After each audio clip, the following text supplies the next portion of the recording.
Good afternoon. Well, I have a commission. I have a 45 by 45 commission.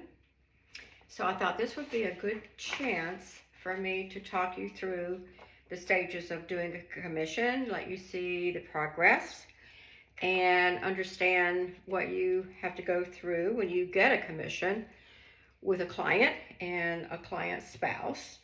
Usually it's the one that wants the piece the most that you work with, and then the other one is a little bit resistant. So in this case, it is a repeat client. I have done one before. The husband made the decision and it was very realistic. Now, the wife is asking for something of mine that she's seen before, more abstracted.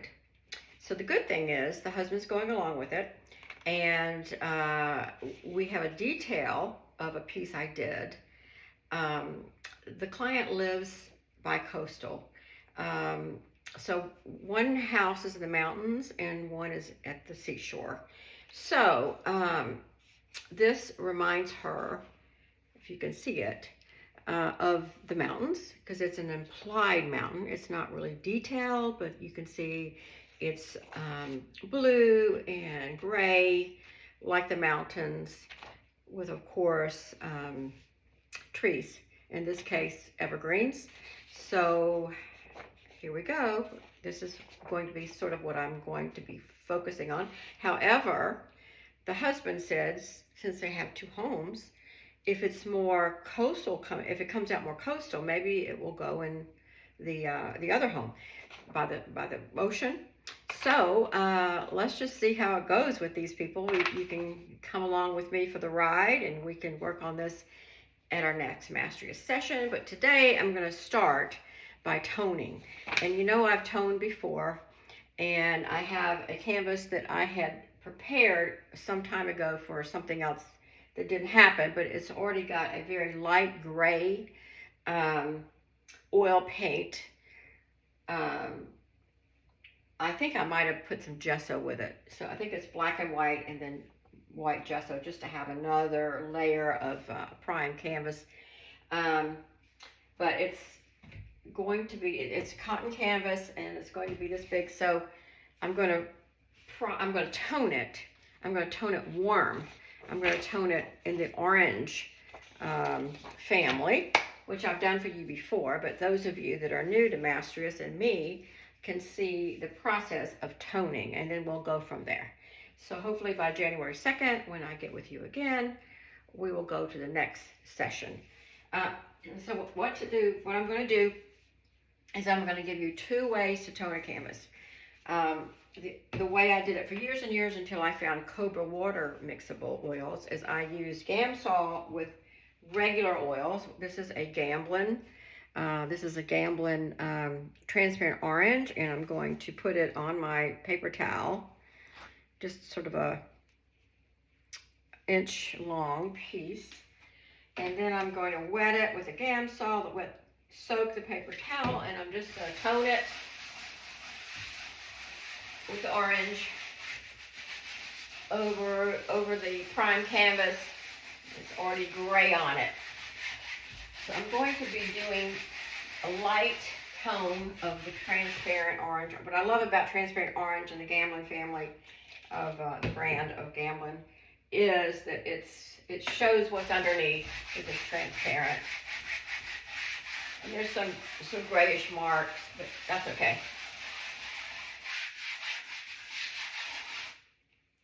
So I think I need a little bit more of the Gamblin transparent orange, a little bit more Gamsol.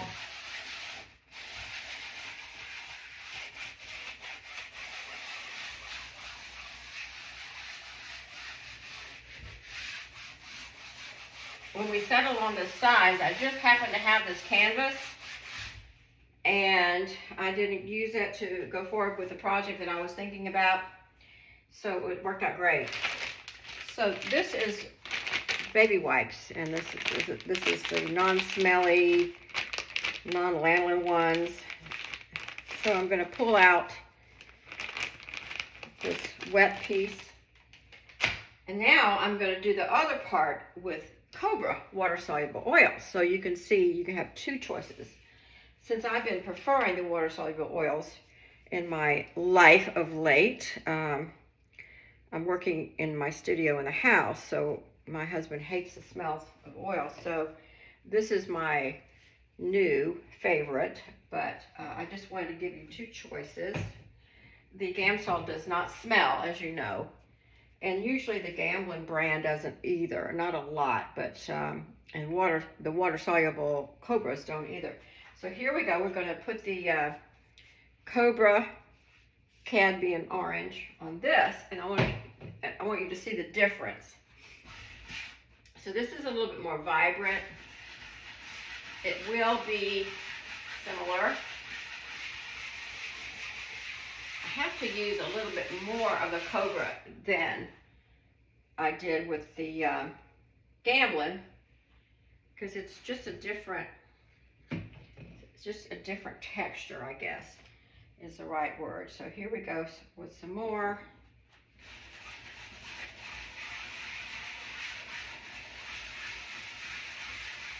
So this nice tone, it's very similar.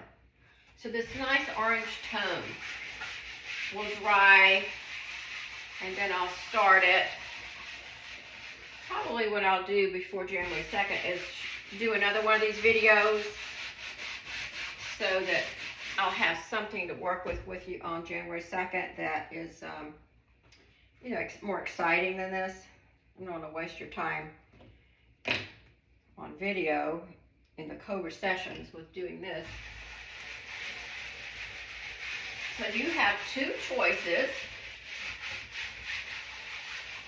You can decide to use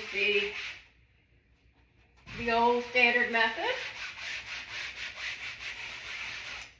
You know, you can tone it with other colors, you know, yellow ochre, gold ochre. I need another wet one. That one's getting yucky. So the whole idea of toning is to get the white off, number one, get rid of it, have a color come through. When you miss a spot or two and that nice tone of orange comes through, it's fun to have that. So this is a little bit more transparent. This is a little bit more opaque. Of course, if I don't like that being opaque over this light gray, I can let this dry and come back and tone it again.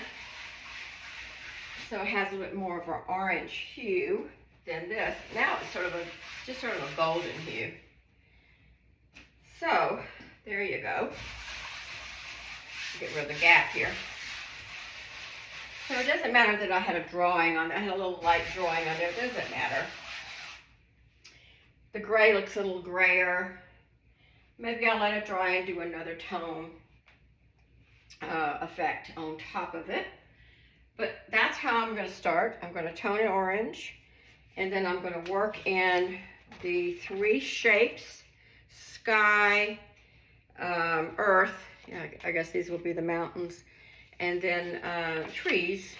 So it's just a grid of three. Just really, they're not, I like to use the word baby bear, papa bear, and mama bear have a smaller shape versus a medium shape, a big old papa bear shape. These are sort of equally shaped, but this is a detail of a painting. So they don't care about that. You know, they just want this idea of the mountains in an abstraction, loose, a lot of texture, just right up my alley. So here we go. We're going to do that, and I will talk to you on the next session. In the meantime, you can decide if you're going to buy some transparent orange by Gamblin and use the Gamsol to get it to go, or if you're going to buy some wet ones and some Cobra orange or any other color, some kind of glow color, Indian yellow, yellow ochre, gold ochre. Sometimes I use transparent red oxide. It's a little bit more redder, but it is a nice tone with greens and grays and blues as well. So until next time, here we go with this project. Wish me luck. See you soon.